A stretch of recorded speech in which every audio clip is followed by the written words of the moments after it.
Olá, meu povo querido, aqui é Isabel, a mãe humorada, e hoje o papo é sério.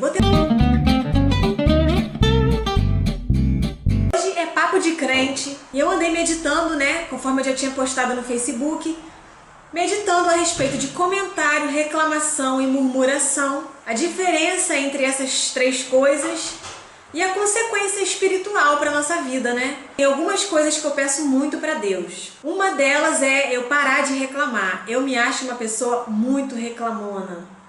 Sempre eu tô, não sei o quê, não sei o quê, igual uma velha ranzinza. Eu odeio isso, mas às vezes é mais forte do que eu.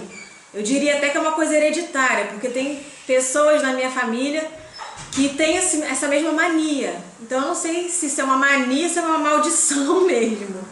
Mas tá amarrado em nome de Jesus. Tem até um amigo meu de Teresópolis que ele falava que eu parecia com aquele bichinho do desenho que fala: céus, dia miserável. Eu realmente luto contra isso. E eu tô sempre meditando e buscando na palavra modos de fugir disso, de evitar isso na minha vida. Eis a conclusão que eu cheguei, Significado das palavras. Comentar significa simplesmente explicar, analisar. Reclamar significa opor-se, impugnar, protestar, reivindicar, invocar, pedir. Já murmurar significa dizer em voz baixa, emitir som leve. Considerando simplesmente os significados das palavras, comentar uma coisa normal da vida e não vejo problema. Reclamar, segundo o dicionário, em questão de protestar, reivindicar, pedir, também não vejo nenhum grande problema, Não. Na verdade tem problema sim. Se você é cristão, reclamar não é bom para você. E a gente vai chegar numa conclusão de por que reclamar não é bom. Eu andei pensando simplesmente em reclamar como reclamar. Você clamou e você continua clamando e clamando e clamando e clamando e clamando. Só que na verdade o que a gente faz, em vez de clamar, a gente fica clamando, clamando, clamando. Em vez da gente reclamar, contar os nossos problemas, as nossas mazelas para Deus, a gente fica clamando as pessoas que estão do nosso lado. Quer dizer, pessoas que não podem fazer nada por nós, não têm poder sobre várias situações que nós vivemos, e nós ficamos repetindo a mesma situação, clamando novamente, mas a pessoa errada. Esse é o grande problema. Pedir para a pessoa errada. Não adianta você pedir para um advogado te passar um remédio, porque quem vai te passar um remédio é um médico. E da mesma forma a nossa reclamação. A gente acaba agindo como o povo do deserto, que estava passando por tantas dificuldades e em vez de clamar, ficava reclamando no ouvido de Moisés, ou reclamando uns com os outros. E realmente dessa forma não era resolvido. O poder não estava com Moisés, apesar dele manifestar o poder de Deus através dos feitos. Mas o poder não estava com ele. O poder é de Deus e era a Deus que eles deveriam clamar. E vamos lá, vamos para a palavra, que aí a gente consegue abrir mais os nossos olhos. Começando em Filipenses 2, 14 e 15. A gente já é convidado a, por favor, fazer todas as coisas sem murmurações nem contendas. Então a obra de Deus já tem que ser feita dessa forma, sem murmuração. Só que aqui vai além. Fazer todas as coisas. Tudo na nossa vida tem que ser feito com graça, sem murmuração. E aí a gente cai lá em Êxodo 3, 7. Disse o Senhor: certamente tenho observado a opressão e a miséria sobre meu povo no Egito. Tenho ouvido o seu clamor por causa dos seus feitores e sei o quanto estão padecendo. A gente vê, Deus falando de um cenário que tem visto o clamor do povo, a opressão e a miséria. Aí a gente avança um pouquinho mais e a gente vai parar lá em Êxodo 15. Êxodo 15, 24 diz: e o povo começou a reclamar a Moisés, dizendo: que beberemos? Em Êxodo 17, 13 a gente vê mais um exemplo. Mas o povo estava sedento e reclamou a Moisés: por que você nos tirou do Egito?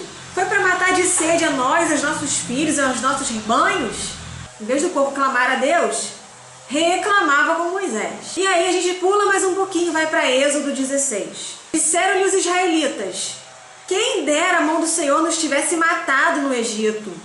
Lá nos sentávamos ao redor das panelas de carne e comíamos pão à vontade. Mas vocês nos trouxeram a esse deserto para fazer morrer de fome toda esta multidão. Peraí! Lá em Êxodo 3, o próprio Deus disse que viu a opressão e a miséria que eles passavam. E agora eles estão dizendo que eles se sentavam às voltas das panelas de carne, que eles tinham fartura. Oi? Que fartura é essa que o povo tinha, gente? O povo era escravo, mal tinha roupa do corpo. Trabalhava por comida, porque é assim que escravo vive. Só basta o trabalho de hoje, a refeição de hoje. Amanhã é outro dia. Muito provavelmente, quem não podia trabalhar, os idosos e crianças, nem recebiam a ração alimentar do dia, porque não produzia, então não ganhava. A escravidão é simples assim. E o povo vem me dizer que sentava à volta das panelas de carne? Fala sério, né, gente? Na verdade, o murmurador nunca está satisfeito. A murmuração é uma coisa crônica. A pessoa tem o hábito. Ela tem o hábito de manter aquela roda girando. E ela está sempre comentando a respeito de alguma coisa, sempre reclamando de alguma coisa. Quando não estiver passando de algum problema, ela vai falar do problema de alguém para ter uma razão para comentar, para razão para reclamar. Ela vai reclamar do tempo, ela vai reclamar do clima. E esse ciclo nunca termina. É um ciclo vicioso, esse ciclo de reclamação e murmuração. E a gente tem que interromper isso. O murmurador sempre consegue algo e arruma outra coisa para murmurar. E o pior, né? A murmuração contagia. Quando uma pessoa senta do seu lado, né? Você tá como eu aqui tomando um café. Tomou um café e nada demais. Chega alguém aqui e comenta: nossa, mas esse café tá fraco, né? Que café fraco. Você já vai olhar pro fundo da xícara. Gente, realmente, o café tá transparente. Esse café tá fraco. E aí já tem desgosto de tomar o café. Já nem continua o seu café. E dessa forma funciona a murmuração. Então a gente tem que ter muito cuidado para não entrar nesse ciclo, interromper esse ciclo. Né? Uma coisa é você comentar: nossa, tô sentindo frio, o tempo virou e eu saí de casa hoje sem um casaco, saí desprevenida, poxa, que pena. Outra coisa é você ficar: ai, que tempo chato, esse tempo tinha que virar logo agora que eu não trouxe casaco. Então você pode comentar a respeito do mesmo tema sem estar reclamando nem murmurando. Né? Você pode abordar todos os assuntos a nível de conversa, sem estar trazendo peso sobre aquela situação. Porque a murmuração, ela acaba puxando tudo para baixo. Ela acaba dando um tom pessimista a tudo, né? E contamina, você acaba contaminando quem está do seu lado. E você muitas vezes acaba subliminarmente convidando quem está do seu lado a reclamar. Porque quando você reclama que o tempo está horrível, alguém vai falar: realmente. Se a pessoa fala realmente, ela já entrou no seu ciclo de murmuração. Então tem que ter muito cuidado para isso, para não fazer o nosso irmão pecar. Aqui em Números 16:41 a gente vê uma prova de como a murmuração contagia. Diz aqui: no dia seguinte, toda a comunidade de Israel começou a queixar-se contra Moisés e Arão, dizendo: vocês mataram o povo do Senhor. Para você ver. Uma coisa que começa no coração de uma pessoa, de um dia para o outro, toda a comunidade começou a queixar-se. Gente, nós estamos falando de cerca de 6 milhões de pessoas. Não tinha internet, não tinha Twitter. Para uma reclamação, uma murmuração alcançar tanta gente. O que seria necessário para alcançar tanta gente? É esse ciclo. Esse ciclo de começar a falar mal e um falar mal e replicando e replicando. E a pessoa aí concordando e replicando e tomou essa proporção que foi. Muito complicado. A murmuração é uma reclamação persistente. A murmuração não é uma reclamação isolada. É uma reclamação crônica. É aquela reclamação que já vira um hábito na sua vida. E voltando a Filipenses 2, 14 e 15, né, nós temos aqui: fazei tudo sem murmurações nem contendas, para que vos torneis irrepreensíveis e sinceros, filhos de Deus inculpáveis no meio de uma geração pervertida e corrupta, na qual resplandeceis como luzeiros do mundo. Aqui a gente percebe que a murmuração e a reclamação são um padrão do mundo. E a gente precisa romper, a gente precisa ser diferente. Eu sempre me perguntei por que murmurar é uma coisa que irrita tanto a Deus. Né? A gente vê a palavra todo o tempo, em todos os testamentos, a gente vê se pedindo para que o povo de Deus não reclame, não murmure. A murmuração é pior, né?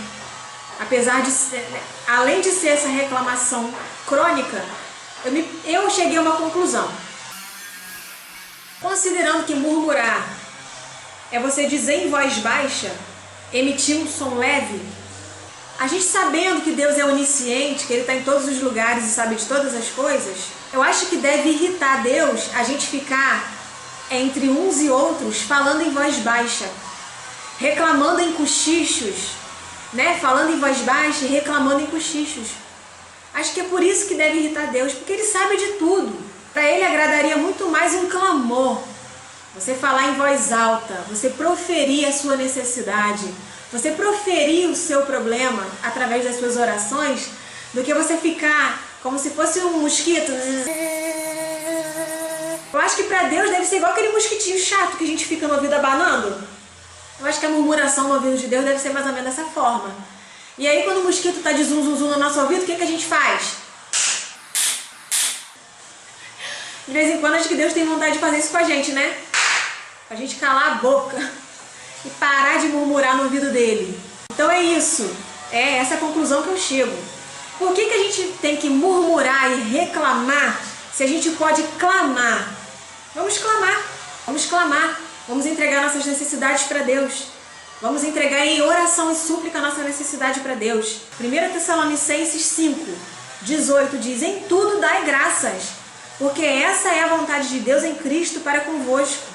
Vamos dar graças, em primeiro lugar, vamos começar, a mudar esse comportamento de reclamar, murmurar, para dar graças. Meu Deus, eu saí sem blusa, o tempo virou. Senhor, me aquece com teu espírito, Senhor. Me dá uma estratégia para dar uns pulinhos aqui para me aquecer, para não ficar doente. Senhor, tem misericórdia. Eu uso uma pessoa para me emprestar uma blusa. É assim, a gente tem que inverter a mão em relação à reclamação. Temos também Filipenses 4:11-13. Não digo isso por necessidade, porque já aprendi a contentar-me com o que tenho. Sei estar abatido, sei também ter abundância. Em toda maneira e em todas as coisas estou instruído, tanto a ter fartura como a ter fome, tanto a ter abundância como a padecer necessidade. Posso todas as coisas naquele que me fortalece. O apóstolo Paulo vem dar essa lição pra gente, né? Pra gente deixar de murmurar, deixar de reclamar. Ele aqui diz, tendo abundância ou tendo fome, ele vai dar graças. Ele já aprendeu a conviver com todos os tipos de situações. A gente também tem que aprender.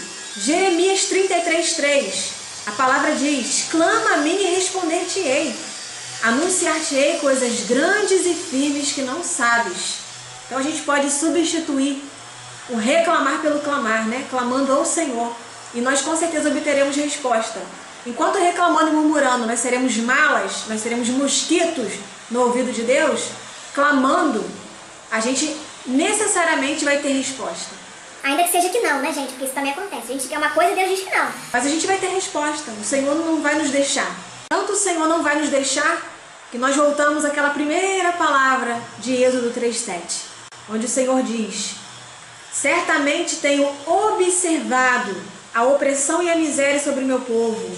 Tenho ouvido o seu clamor. E aí no versículo 8 ele diz: por esse motivo desci. Deus desceu, gente. Por esse motivo desci, a fim de livrá-los das mãos dos egípcios e tirá-los daqui para uma terra boa e vasta, onde mana leite e mel. Aí você vem me dizer que clamar não adianta? É claro que adianta. O próprio Deus disse que viu, ouviu e desceu para socorrer o seu povo. Ele não disse que enviou ninguém, ele desceu. Vamos mudar? Vamos largar de ser, céus. E vamos clamar ao Senhor para obtermos resposta, para agradarmos o nosso Deus, para sairmos desse ciclo, de, como diria minha irmã, de rabugência. Vamos sair desse ciclo de rabugência e vamos avançar, gente, porque é isso que o Senhor quer de nós.